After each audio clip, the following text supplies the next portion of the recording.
When you have a public blockchain, you get the benefit of all the building and all the knowledge in that blockchain. But there's sometimes where you want to have a blockchain just for certain individuals. So, you hear a lot of times the private versus public blockchains. Uh, for most of the clients you deal with, which do you recommend? And then, is there a value to a private blockchain over a centralized database, in your opinion? And look, I think when you have a public blockchain, you get the benefit of all the building and all the knowledge in that blockchain. But there's sometimes where you want to have a blockchain just for certain individuals. Maybe if it's shipping and you want to have maybe 5 or 6 parties know exactly where their shipments are, or the Mm, value that's gone back and forth. mm, It's not something the whole world needs to see, mhm. but that cohort of shippers and deliverers and suppliers want to see.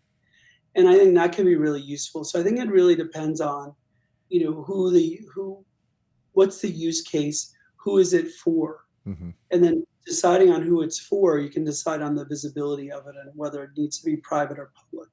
mhm. Look, private blockchains sound like, oh, it's kind of sneaky and this and that. And it's not really that. It's just that there are instances where only a certain small cohort need to know this information, but it needs to be shared with them in real time. So I think that's a good use case for a private blockchain.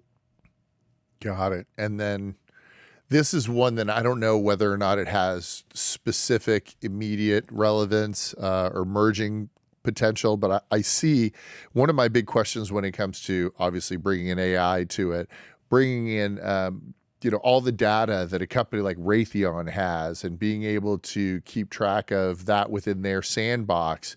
Is this something that you see that maybe the Web3 technology would allow to keep it in that sandbox, or any challenges in that particular instance with the blockchain technology?